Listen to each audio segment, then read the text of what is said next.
Assalamualaikum warahmatullahi wabarakatuh. Halo Sobat Gerobakan Gokil semuanya. Sehat ya untuk hari ini ya. Kenapa sih Pak Jokowi masih terus saja dibawa-bawa oleh PDIP ketika ketumnya Bu Megawati mau ketemu dengan Pak Prabowo? Seno Bagaskoro bilang ini adalah pertemuan Prabowo dan Megawati.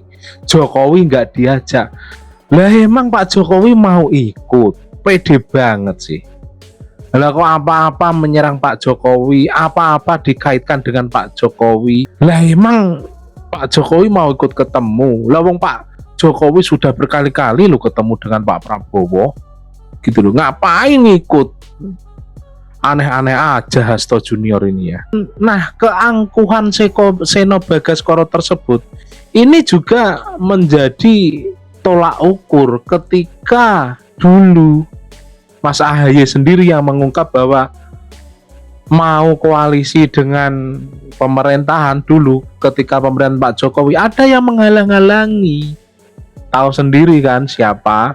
Tak hanya itu saja, Pak SBY waktu dulu juga mengakui hal tersebut. Artinya apa? Yang sombong siapa? Pikir sendiri. Dan berikut pembelaan dari AHY dan SBY untuk Pak Jokowi. Tanpa berlama-lama lagi, berikut video lengkapnya. Prinsip tuh gini loh, hubungan pertemuan dalam konteks ini tuh memang adalah pertemuan Pak Prabowo dan Bu Mega. Pak Jokowi ini lagi nggak diajak ini dalam topik ini gitu loh. Kenapa dibawa terus sih? Kita hari ini fokusnya adalah bagaimana Bu Mega dan Pak Prabowo ini dalam konteks merajut hubungan, apalagi menindaklanjuti rasa terima kasih kami pada Pak Prabowo yang meluruskan sejarah tentang Bung Karno. Poinnya di situ sebetulnya. Begini, saya tidak mengatakan hambatan ini saya dengan Pak Jokowi, tidak. Tapi ada hambatan dalam berkoalisi. Silahkan ditafsirkan sendiri. Bukan dengan Pak Jokowi. Insya Allah hubungan saya dengan Pak Jokowi akan tetap baik. Tapi jangan mensimplifikasi, mereduksi, dan kemudian menggeser persoalan seolah-olah hambatan itu saya dengan Pak Jokowi. Tidak ada. Dan tidak ada kata-kata harus minta izin. Saya tidak tahu sekolahnya di mana, seperti itu. Demokrat kini memiliki jalan dan ruang pengabdian yang jauh lebih luas dibandingkan 10 tahun sebelumnya. Mari kita syukuri. Setelah 10 tahun kita berada di luar pemerintahan, bahkan kita menjadi oposisi, bukan karena kita tidak ingin berperan di pemerintahan nasional, tapi setiap kali kita ingin mengambil peran-peran itu, jalan kita ditutup. Betul? Politik memang seperti itu. Tidak ada yang perlu disesali. Tapi memang tidak mudah ketika kita ingin mewujudkan aspirasi dan harapan masyarakat. Tentu kita bisa berkarya dan berperan di jalur legislatif, tetapi kita membutuhkan tangan-tangan di jalur eksekutif. Tapi tidak memungkinkan. Tetapi kini Bapak Ibu sekalian, saya juga melaporkan kepada segenap masyarakat Indonesia dimanapun berada, Demokrat kini berada dalam pemerintahan nasional dan diperankan dengan sangat baik.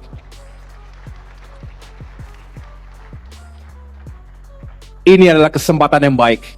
Mari kita jadikan 2025 ini tonggak atau milestone baru bagi perjuangan dan pengabdian Partai Demokrat. Jangan sia-siakan momentum yang baik ini.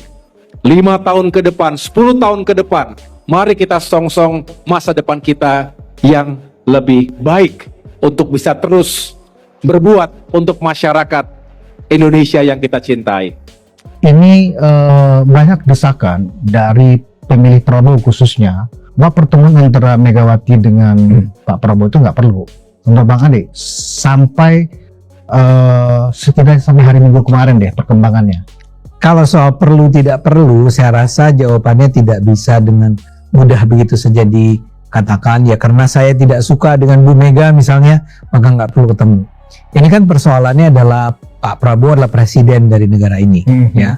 sebagai seorang presiden tentu saja ada harapan bahwa dia bisa mengayomi, mengabdikan diri dia untuk kepentingan seluruh pihak, semua pihak, termasuk pihak-pihak yang barangkali selama ini berada berseberangan dengannya, ya. Jadi kalau soal apakah Pak Prabowo sebaiknya menerima atau tidak, dalam pandangan saya yaitu adalah sebuah keputusan yang harus didasari pada pertimbangan kepentingan seluruh bangsa, ya.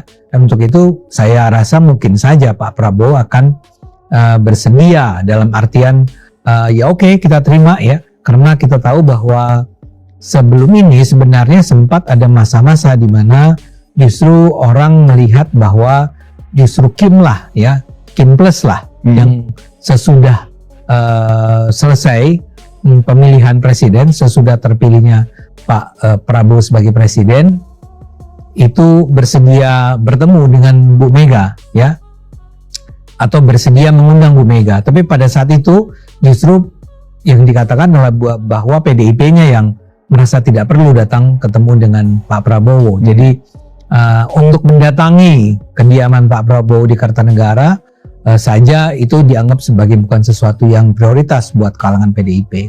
Tapi sekarang kan kondisi sudah berubah ya. Pak Prabowo sudah jauh berada di atas angin. Kim plus sudah terbentuk dengan cukup solid gitu ya. Dan ada Pak Jokowi di sampingnya. Nah, sekarang orang mulai melihat bahwa PDIP lah yang berkeinginan untuk bertemu dengan Pak Prabowo. Sejumlah indikasi sudah terlihat nih ya, pernyataan-pernyataan yang keluar baik dari Bu Mega atau barangkali anak buahnya Bu Mega ya, termasuk Pak Basarah ya. Kemudian ada juga dari Guntur Romli, ada beberapa orang lainnya. Itu menunjukkan bahwa mereka berharap sekali bisa datang dan bertemu dengan Pak Prabowo. Nah, dalam hal ini apakah Pak Prabowo mau menerimanya atau tidak? Ya terserah Pak Prabowo. Sebenarnya konteksnya begini, Bang Ade. Konteksnya kenapa pertanyaan tadi itu perlu atau tidak? Pertama, seolah-olah di netizen itu di luar sana, publik mengatakan PDIP ini sedang butuh perlindungan. Ya. Karena kasus Hasto, kemudian ada kekhawatiran Kongres yang akan diganggu oleh pihak luar dan seterusnya. Kan gitu loh. Artinya pertemuan ini tidak murni sebagai dalam rangka silaturahmi. Bahkan disarankan dengan diplomasi nasi goreng misalnya, seolah-olah Prabowo ke Teguh Umar dong, kan gitu loh. Nah, nanti ketika Prabowo datang ke Teguh Umar, nanti di frame loh, yang butuh kan Prabowo, buktinya Prabowo yang ke Teguh Umar. Padahal kan kalau hanya ingin nasi goreng, kan bisa di istana. Di istana kan juga Bu Mega bisa disiapin untuk masak nasi goreng, kan begitu. Nah, kalau dilihat dari konteks itu, menurut Bang Andi, apakah memang perlu pertemuan itu? Nah, di sini persoalannya ada pada PDIP. PDIP ini sudah barangkali karena sudah 10 tahun mereka merasa berkuasa, mereka tuh memang kalau pakai istilah saya sejak lama adalah terlalu arogan, terlalu sombong, ya, terlalu ingin terlihat sebagai pihak yang membutuhkan, bukan pihak yang membutuhkan, terlalu ingin menonjolkan image bahwa mereka lah yang menentukan, bukan ditentukan. Sehingga selama ini memang tidak tertangkap tuh ya adanya kerendahan hati, kesediaan atau bukan kesediaan lah, tapi kerendahan hati lah dari pihak PDIP untuk mengatakan bahwa kami ingin bertemu dengan Pak Prabowo. Kita semua tahu apa yang Anda katakan tadi, artinya tidak semua orang barangkali tahu ya, tapi siapapun yang mengamati politik Indonesia akan bisa menengarai, bisa memonitor, bisa mengidentifikasi bahwa saat ini yang sedang membutuhkan bantuan adalah PDIP. Jadi yang Anda katakan benar sekali. Saya rasa biar bagaimanapun PDIP itu butuh adanya proteksi terhadap nasib Mas Hasto. Ya. Sebelum ini misalnya kita ingat Bu Mega mengatakan bahwa kalau sampai ditangkap saya akan datang ke Kapolri. Yang sebenarnya salah sekali ya. Sikap semacam itu salah sekali. Salahnya karena dua hal. Pertama adalah kenapa datang ke Kapolri, ya? Karena yang menyatakan bahwa ini perlu ditahan atau tidak sebetulnya kan KPK duluan ya. Tapi anyway, biar bagaimanapun itu sudah pernah dikeluarkan pernyataan itu. Itu kan sebenarnya pernyataan yang tidak pantas, ya. Bagaimana mungkin seorang ketua umum partai politik itu merasa bahwa dia itu punya otoritas untuk datang ke Kapolri kalaulah ini karena ditangkap oleh polisi dan menyatakan pada kepala polisi bahwa ngapain lu tangkap anak buah gue, ya. Itu salah, sama sekali tidak simpati. Tapi lagi-lagi saya ingin katakan bahwa itu lazim ditampilkan oleh PDIP karena gaya mereka yang dalam pandangan saya, lagi-lagi saya ulang, saya minta maaf kepada para penonton, itu menurut saya memang arogan. Nah, karena sikapnya terus-menerus arogan, maka ketika sebetulnya orang sekarang tahu bahwa mereka itu mereka perlu ada proteksi.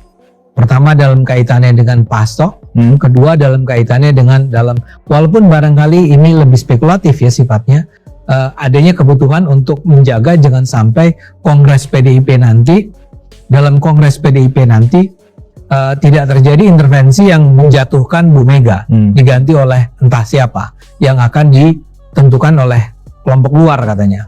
Nah, dua hal ini, Pak Hasto dan Kongres, itu adalah dua peristiwa terkait dengan PDIP, di mana PDIP memang membutuhkan sebuah kekuatan di luar dirinya, agar pertama Hastonya jangan sampai ditangkap, kedua agar jangan sampai Kongresnya terintervensi.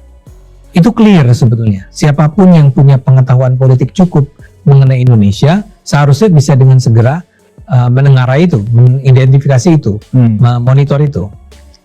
Cuman ini kan nggak pernah dikeluarkan secara lebih tegas. Saya nggak tahu apakah ada pertemuan-pertemuan belakang meja ya, belakang tirai yang sudah dilakukan selama ini. Tapi saya duga kalaupun itu terjadi, tidak pernah ada sebuah pernyataan yang cukup tegas dari PDIP bahwa kami butuh bantuan Anda ya. Nah, karena ini tidak dinyatakan, maka tadi saya katakan sekarang bergantung kepada Pak Prabowo.